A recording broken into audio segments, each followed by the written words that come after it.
अस्सलामु अलैकुम वरहमतुल्लाहि वबरकातुह। मेरे भाइयों, एक साहब ने सवाल पूछा है कि मेरे पास सोना 6 ग्राम है, चांदी 24 ग्राम है, पास में कुछ रुपए हैं और कर्ज़ा भी अदा करना है, तो ज़कात हम निकालेंगे या नहीं निकालेंगे? क्या मेरे ऊपर ज़कात लाजिम है? तो देखें, आपके पास कितना रुपया है, आपको कितना कर्ज़ा अदा करना है, ये मुझे मालूम नहीं है। तो लिहाजा आप इसका हिसाब खुद अपने पास करें। वो इस तरीके से कि आप एक कापी में सोना को लिखेंगे, सोना 6 ग्राम, चांदी 24 ग्राम, और जितना रुपया है उतने रुपयों को भी लिखेंगे कि कितना रुपया आपके पास। उसके बाद तीनों को जोड़ेंगे कि कितना रुपया ये इन तीनों का बन रहा है, और फिर जितना रुपया बन रहा है उन टोटल को एक जगह लिखें कि इतना रुपया बन रहा है। उसके बाद आप ये देखेंगे कि आपको कितना कर्ज़ा अदा करना है। अब जितना कर्ज़ा अदा करना है तो जो टोटल आपने जोड़ा था उन टोटल में से इन कर्ज़ों को माइनस करें। इन कर्ज़ों के माइनस करने के बाद आप देखेंगे कि आपके पास अब कितना रुपया टोटल बच रहा है। अगर अब आपके पास इतना रुपया बच रहा है जितने में 612 ग्राम चांदी ख़रीदी जा सकती है, तो आपके ऊपर ज़कात लाजिम होगी, और अगर नहीं ख़रीदी जा सकती है तो ज़कात लाजिम नहीं है। अभी 8 मई 2021 के हिसाब से जो है 612 ग्राम चांदी की कीमत 42-43 हज़ार रुपया इंडिया में ये इसकी कीमत पहुंच रही है। तो लिहाजा आप देखेंगे कि अगर 42-43 हज़ार रुपया अगर उसकी कीमत पहुंचती है कर्ज़ा को माइनस करने के बाद, तो आप ज़कात निकालेंगे, और अगर नहीं पहुंचती है, मसलन 30 हज़ार रुपया बन रहा है, 35 हज़ार बन रहा है, तो ज़कात नहीं निकालेंगे। एक सवाल ये पूछा गया है कि अगर दुआए कुनूत याद नहीं तो क्या पढ़ें? देखें, अगर आपको दुआए कुनूत याद नहीं है तो जो भी दुआ याद है आप उस दुआ के ज़रिए से अपनी वितर की नमाज पूरी कर सकते हैं।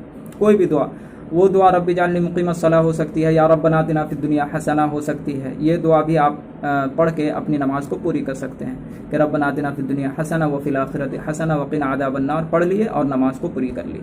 और अगर किसी को इतना भी याद नहीं है तो अल्लाहुम्मा ग़फ़िरली 3 मरतबा कह ले और अपनी नमाज को पूरी कर ले। यहाँ पे मैं एक बात अर्ज़ करना मुनासिब समझता हूँ, वो ये कि उलमा ने जो ये लिखा है कि वितर की नमाज में दुआए कुनूत पढ़ना वाजिब है, इससे क्या मतलब है? इसका मतलब क्या है? तो दुआए कुनूत से मुराद मुतलक़न दुआ है, कोई भी दुआ पढ़ी जा सकती है वहाँ पे। वो ये नहीं कि अल्लाहुम्मा इन्ना नस्तईनु का पढ़ेंगे तभी वाजिब अदा होगी।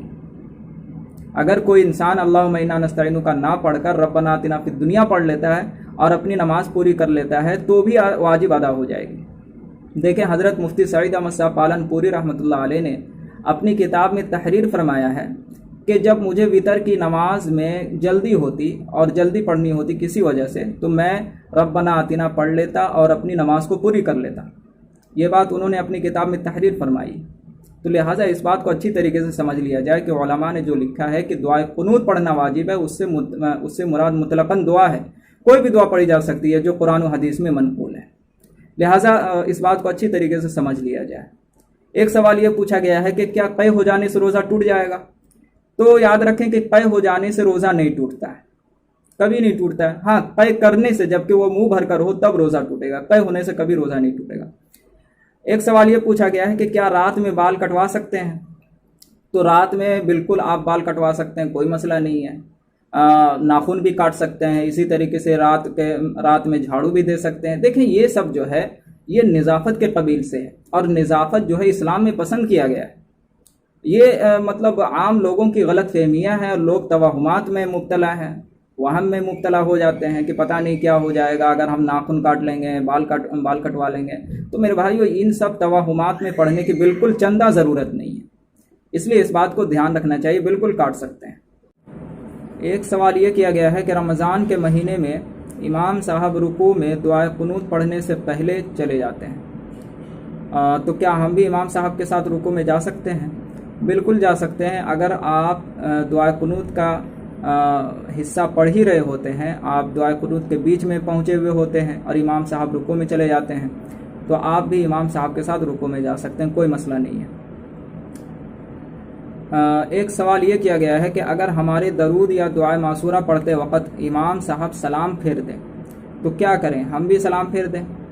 देखें, अगर आप दरूद शरीफ पढ़ रहे होते हैं या दुआ मासूरा का शुरू का हिस्सा पढ़ रहे होते हैं तो इमाम साहब फिर अगर सलाम फेर दें तो आप भी साथ साथ सलाम फेर दें। لیکن اگر آپ دعائے معصورہ کا اینڈ پہنچ گئے، مثلاً ورحمنی تک پہنچے تھے اور امام صاحب نے سلام پھیر دیا، تو اب بہتر یہ ہے کہ انک انت الغفور الرحیم پڑھ لیں، دعائے معصورہ پوری کر لیں، اس کے بعد پھر آپ سلام پھیر دیں، اس لیے کہ اس میں زیادہ تاخیر نہیں ہوگی، یہ بہتر ہے۔ بھائیو، یہ کچھ سوالات تھے جو پوچھے گئے تھے، اگر آپ کے بھی کوئی سوالات ہوں تو آپ کمنٹ کرنے کے ذریعے سے کمنٹ باکس میں پوچھ سکتے ہیں، یا پھر واٹس ایپ کے ذریعے سے بھی پوچھ سکتے ہیں۔